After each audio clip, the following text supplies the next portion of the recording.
तिरुपति के लड्डू में जानवरों की चर्बी का सच क्या? जाने किन हालात में गलत भी हो सकती है प्रसाद सैंपल की रिपोर्ट। आंध्र प्रदेश के विश्व प्रसिद्ध मंदिर तिरुपति बालाजी के लड्डुओं के घी में मछली के तेल और जानवरों की चर्बी की बात से हंगामा मचा हुआ है। आंध्र प्रदेश सरकार ने दावा किया है कि जिस घी से लड्डू तैयार किए जाते हैं उसमें मिलावट पाई गई है। ये मिलावट पिछली सरकार के दौरान दिए गए घी के ठेके के चलते हुए। इसको लेकर मंदिर समिति तिरुमला तिरुपति देवस्थानम ने कहा है कि जिस ब्लैक लिस्टेड सप्लायर के घी में मिलावट मिली है उसे पूर्व की जगन मोहन सरकार के दौरान ठेका दिया गया था। इन आरोपों पर केंद्र सरकार ने आंध्र प्रदेश सरकार से रिपोर्ट मांगी है और जांच के बाद कार्रवाई का भरोसा दिया है। लेकिन इस खुलासे के बाद एक तरफ देश भर में सनातनियों के बीच आक्रोश का भाव नजर आ रहा है। भोपाल जैसे कुछ शहरों में विरोध प्रदर्शन भी हुए हैं। सुप्रीम कोर्ट से लेकर हाई कोर्ट तक अर्जियां दी जा रही हैं। दूसरी ओर राजनीतिक आरोप प्रत्यारोप भी जारी हैं। बीजेपी नेता ने दोषियों को फांसी की सजा देने की मांग की है। कांग्रेस ने सीएम नायडू पर सवाल खड़े किए हैं कि 3 महीने तक सीएम ने खुलासा क्यों नहीं किया।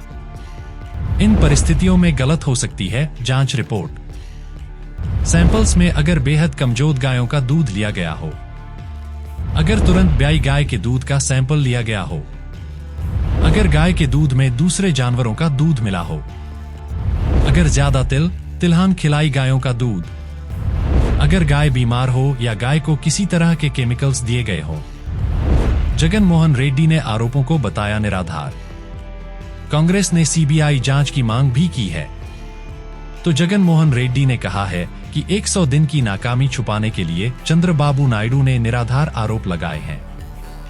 दरअसल आंध्र प्रदेश में सत्ता बदलते ही 12 जून को ही तिरुपति मंदिर के प्रसाद में इस्तेमाल होने वाले घी की जांच के नमूने लिए गए थे। जांच रिपोर्ट 23 जून तक तैयार हो गई, लेकिन खुलासा सितंबर में हुआ जब नायडू सरकार के 100 दिन पूरे हुए। जो रिपोर्ट सामने आई उसमें लड्डू बनाने वाले घी में जो चीजें पाई गई थीं, वो बताती हैं कि घी में तिलहन और वनस्पतियों के अलावा मछली का तेल और जानवर की चर्बी हो सकती है। ये जांच नेशनल डेयरी डेवलपमेंट बोर्ड यानी NDDB के centre for analysis and learning in livestock and food यानी CLF लैब में कराई गई थी।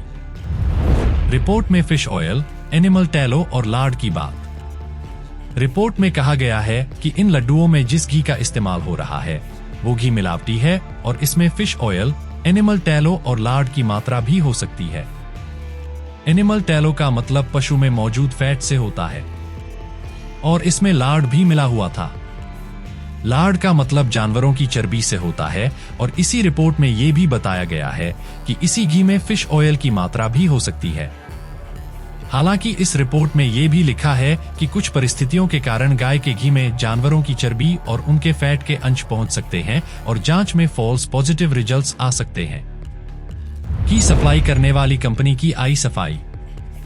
कर्नाटक मिल्क फेडरेशन, जो कि शुद्ध घी आपूर्ति करता रहा है, उसने सफाई दी है कि वो जुलाई के बाद से ही घी आपूर्ति कर रहा है।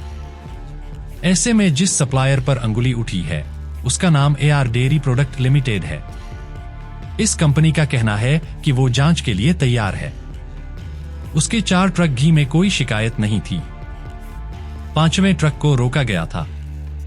मंदिर प्रशासन ने कहा है कि अब कंपनी को ब्लैक लिस्ट करके दंडात्मक कार्रवाई शुरू की गई है। मंदिर में घी की सप्लाई के लिए टेंडर निकाला जाता है। TTD के पूर्व कार्यकारी अधिकारी का दावा है कि सबसे कम बोली लगाने वाले को ठेका दिया जाता है। हालांकि पुराने मंदिर प्रशासन के अधिकारियों का दावा है कि शुद्ध देसी घी की आपूर्ति के लिए ट्रस्ट के प्लांट में ही 550 देसी गायें भी रखी गई हैं। इतना ही नहीं, मंदिर में आने वाले घी की जांच की भी व्यवस्था है। TTD मैसूर के CFTRI लैब की मदद से घी का क्वालिटी चेक कराता रहा है।